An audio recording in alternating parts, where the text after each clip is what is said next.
Ladies and gentlemen, please welcome back to the stage Managing Director and Head of Advisor Programs for Barron's, Sterling Shea.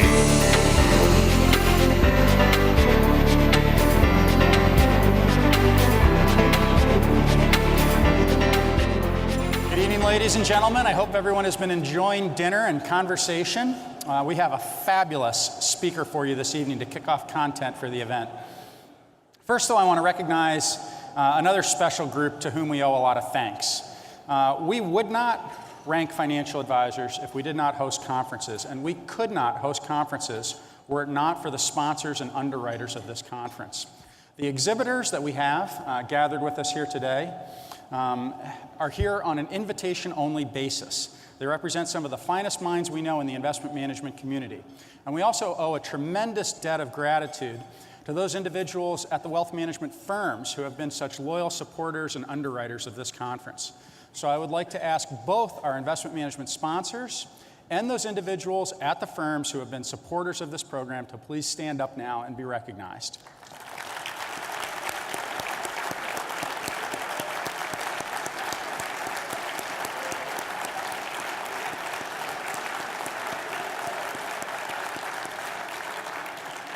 A lot of you at the conferences have asked us, what can we do to help Barron's? Well, there's a great group of people out there who are good folks with good ideas. Go introduce yourself to a few of them and listen to some of the things they have to say. I think you might be surprised by some of their insight. Now it's my pleasure to introduce this evening's keynote speaker, and we are so excited to have him. Our theme of this event, as I mentioned, is the decade ahead. And our first speaker approaches that topic from a fascinating vantage point at the intersections of entrepreneurialism, innovation, and technology. Suneel Gupta is one of the nation's foremost experts on the topic of business innovation. His work at Groupon and Mozilla Firefox helped those firms grow from startups to multi-billion-dollar enterprises. Suneel has also been engaged to lead and consult on innovation at globally established firms, including Accenture and the Tata Group of India. He is currently CEO of the technology startup Rise, which seeks to tackle the obesity epidemic through mobile personal technology.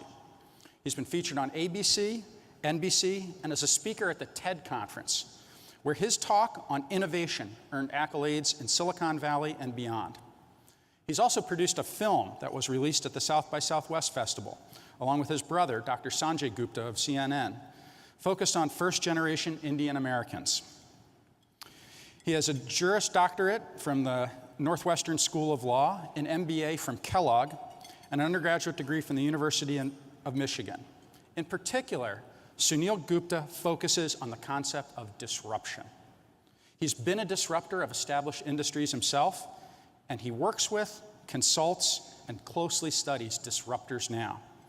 Here to share his vision of the decade ahead, ladies and gentlemen, please give a warm Barron's welcome to Suneel Gupta.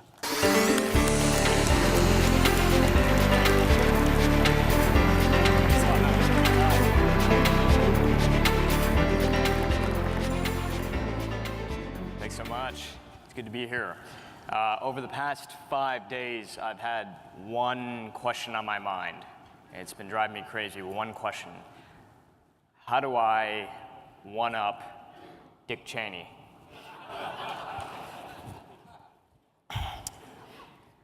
Yeah, I thought we'd start actually out with a little video. I don't know if the audio visual is queued up, but I want to start out with a quick video for you all to watch. It'll set the tone for our conversation tonight. Here's to the crazy ones, the misfits, the rebels, the troublemakers, the round pegs in the square holes, the ones who see things differently. They're not fond of rules, and they have no respect for the status quo. You can quote them, disagree with them, glorify or vilify them.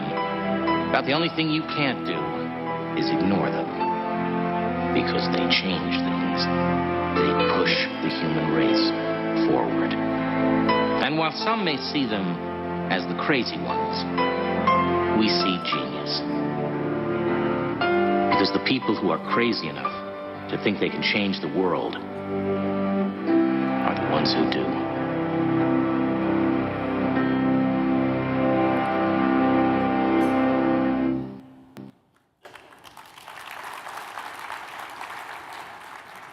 Steve Jobs created that video in 1997, 98, around that time frame. And it was actually around the time that I first met him. So I'll give you the backstory. I somehow found a job at the Clinton White House. I was in the West Wing, very, very junior member there, and working on absurd things, just making copies, coffee, what people my age typically do. And what was funny was that it was such a busy time. It was 1998. A lot of important things were happening. Osama bin Laden was indicted for the very first time.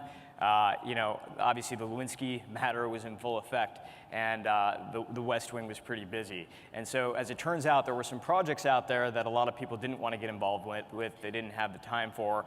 One of those projects was Y2K.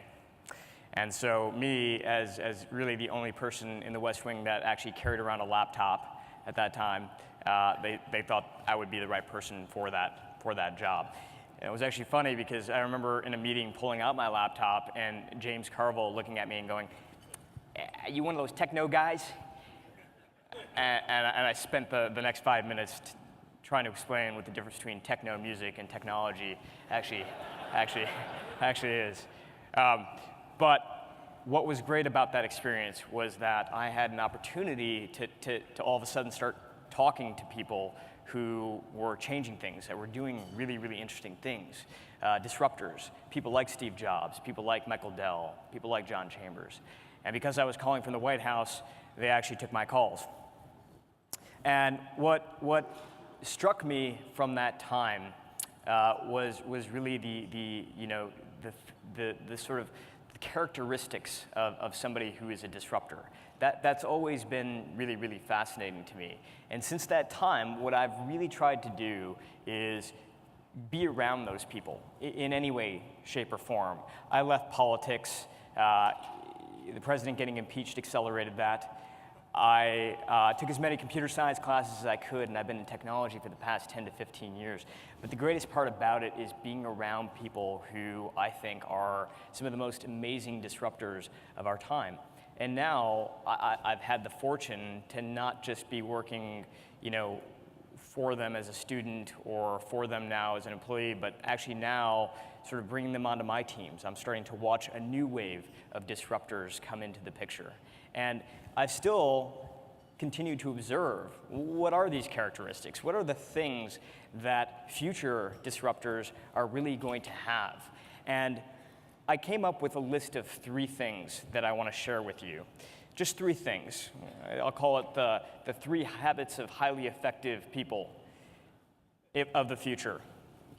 If any of you represent Stephen Covey or manage his wealth, please don't tell him to sue me. Number 1 is that I think future disruptors are going to visualize everything. It's going to be a brand new way of thinking. So 10, 15 years ago, when I first got to Silicon Valley, even at cocktail parties, the way that conversations were going was really about the elevator pitch. What do you do? What do you do? If you go to cocktail parties now, people are pulling out their mobile phones, and they're actually showing them. They're actually able to visualize what it is. Let me not just tell you what I do, let me show you what I do. When I was graduating business school a few years ago, business plans were still sort of the thing. I worked at a venture capital firm, and people would send files, and those files would be business plans. Today, they send demos. What do you do is visual. So here's an interesting example as of late. This is a cooler company. So just to show you that this isn't all just about digital products and mobile products. Here's somebody who is actually trying to create a brand new cooler system. And he launched this project on Kickstarter.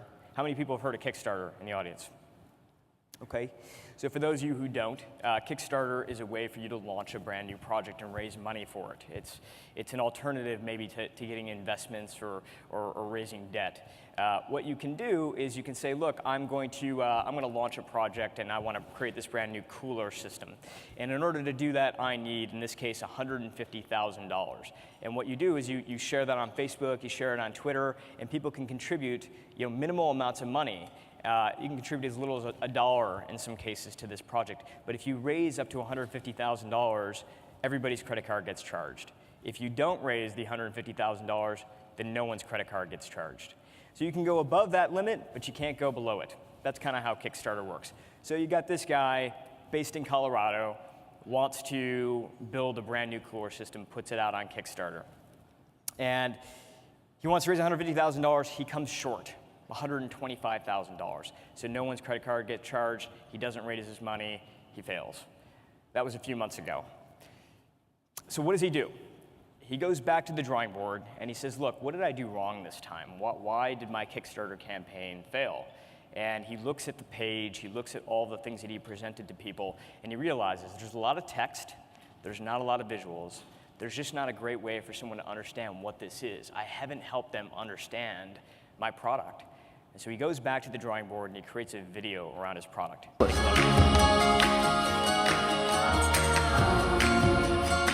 The Coolest is a complete redesign of what a cooler can be. First, you've got this 18-volt rechargeable blender. You don't realize the number of places you could really go for a blended cocktail or smoothie until you've got a blender built right into the lid. You're already carrying around a cooler full of ice and tasty beverages. Why not blend them up and become a summertime hero anytime, anywhere? And what's a party without music? The Coolest comes with a removable Bluetooth speaker that connects to any smartphone to wirelessly stream music from up to 30 feet away. It's amazing where speaker technology has come in the last few years. You can skip songs and adjust the volume right from your phone, and this little box can really put out some sound. And since you've got that 18-volt battery for the blender, why not get the most out of it? Maybe your camera battery is low, or maybe you have an iPhone and want to use it after 2 in the afternoon. Recharge your gear wherever you are with this waterproof USB charger. The party doesn't stop just because the sun goes down, and you shouldn't have to freeze your fingers searching endlessly for your favorite drink. The Coolest has waterproof LED lights embedded in the lid so you can easily find what you're looking for with the push of a button. That's the cooler. So guy gets out there, he's got a video now. He's helped people visualize things. He wants to raise $150,000. Last time he fell short, only raised $125,000, so the campaign was off. He failed. Now he wants to raise $150,000. How many people in the room think he raised $150,000? Keep your hands up. Keep your hands up. How many people think that, because you can go above that, how many people out there think he raised $200,000? Keep your hand up. How many people think he raised $500,000? Keep your hand up. How many people think he raised $1 million? Hand still up. Wow. How many people think he raised $2 million? Keep your hands up if you still think. Wow. 4 million? Keep your hand up. Some people still think he raised $4 million. 5 million. 6 million. 7 million. 8 million. All right, now we're down to less than 10 hands. $8 million. That's a lot of money, guys. He was thinking about raising $150,000. You guys think he's raised $8 million.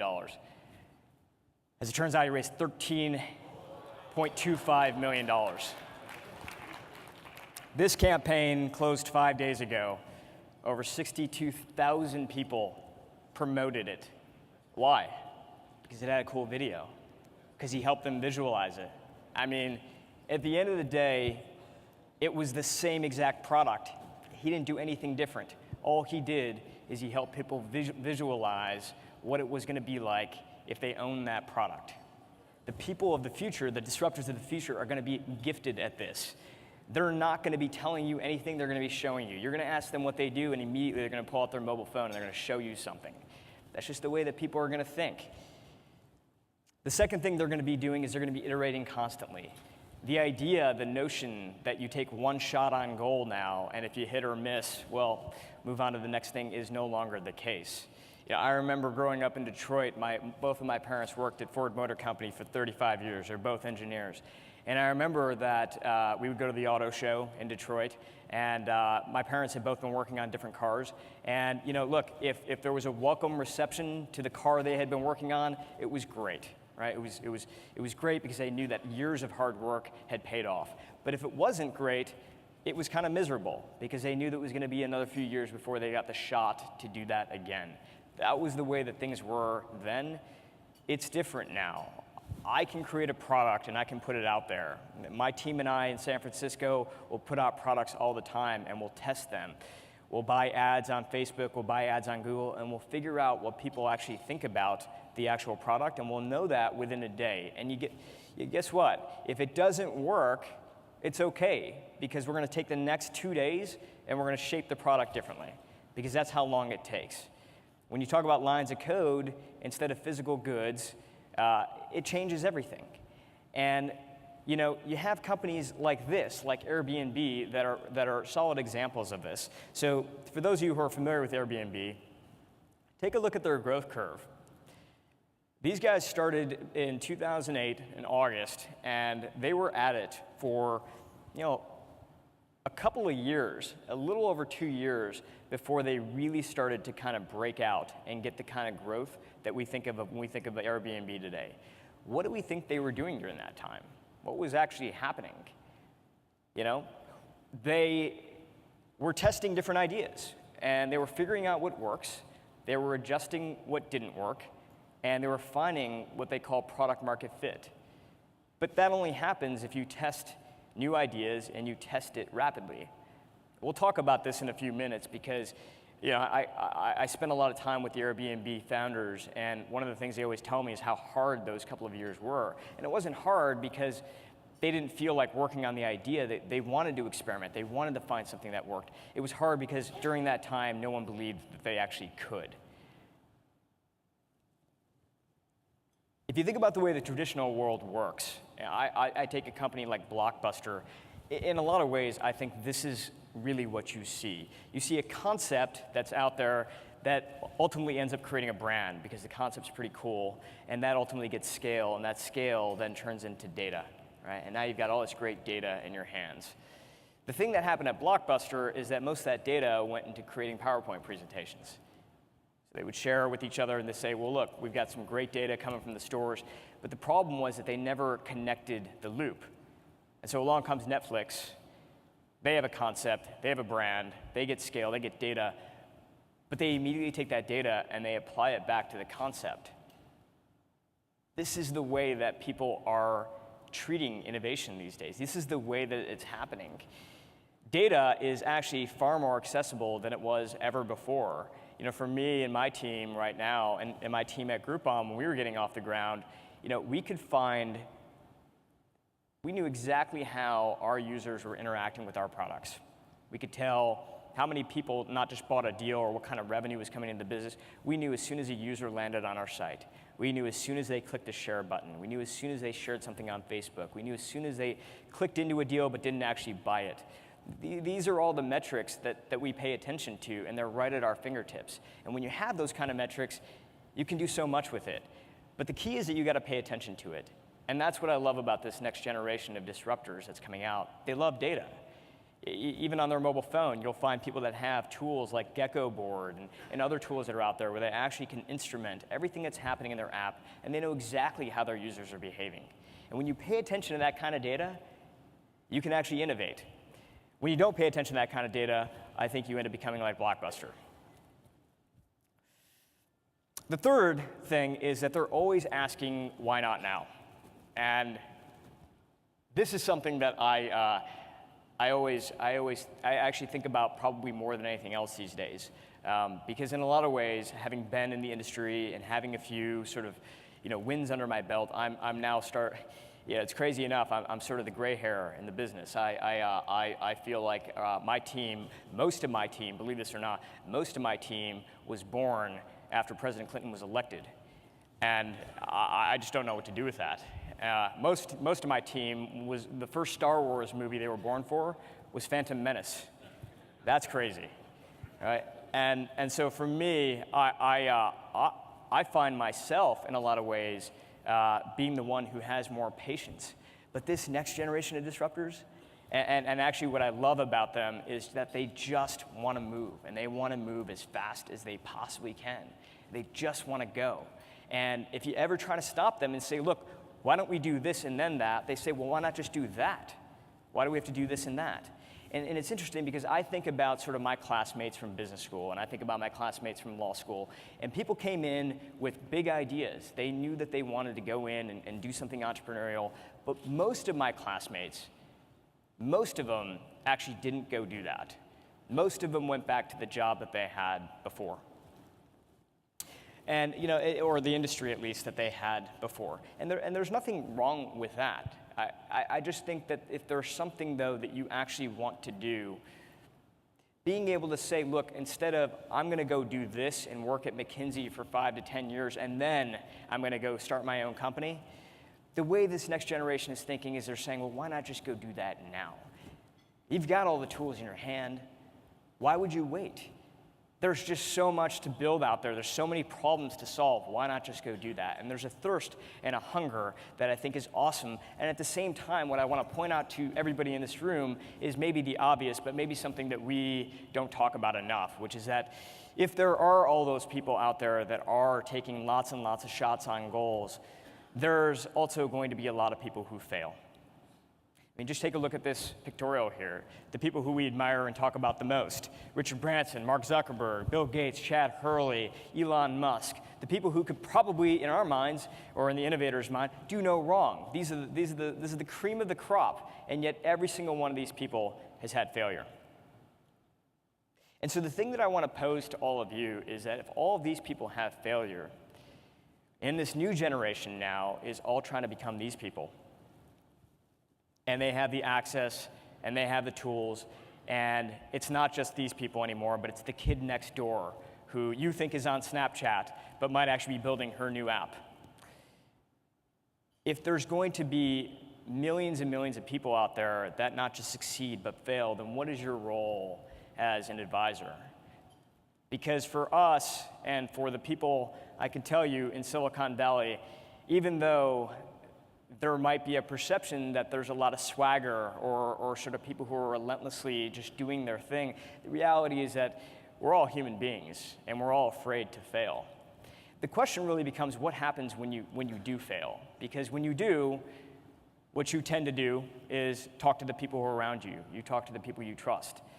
And the people in this room have done an amazing job at building trust with lots and lots of people. And you've done that, I bet, not because you were their financial advisor, but because you were their advisor, because you cared about their lives, and because you wanted them to do the right things. The thing that I would pose to you, then, is that when some of these people who want to come back and say, look, I failed, but I think in the future I can succeed, what do you tell them? And I would encourage you to think about the idea of telling them to get back on the saddle, because that's what it's going to take.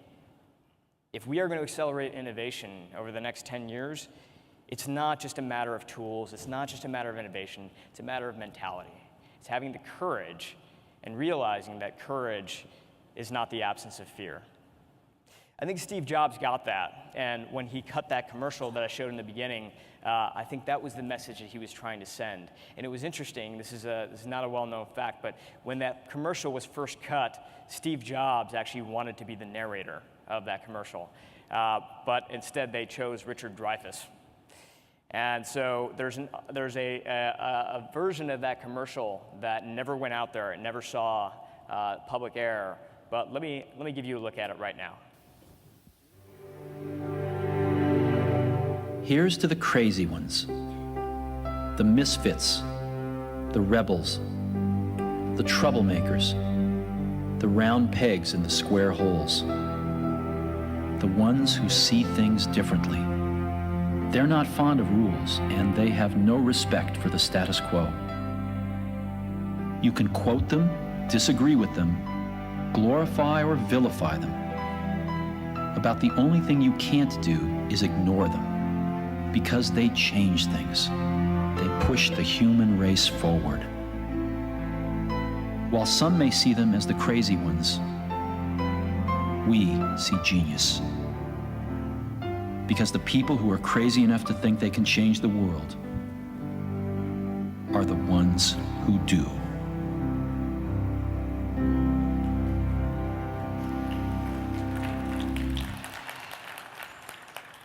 And that is how you one-up Dick Cheney. Thanks so much. Thank you.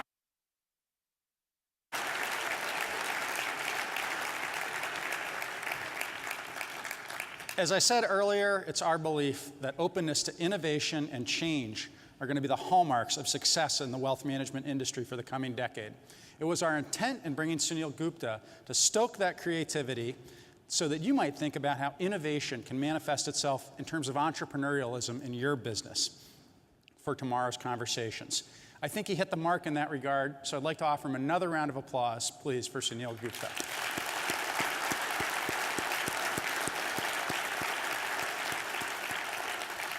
We have a reception now for members of the Top 100 and their team members and partners in Sir Harry's Lounge. I think we've got some great conversation for everyone for the rest of this evening. And we'll look forward to seeing you tomorrow for breakfast at 7 a.m. and our first content in this room at 8 a.m. Enjoy your evening. Thank you.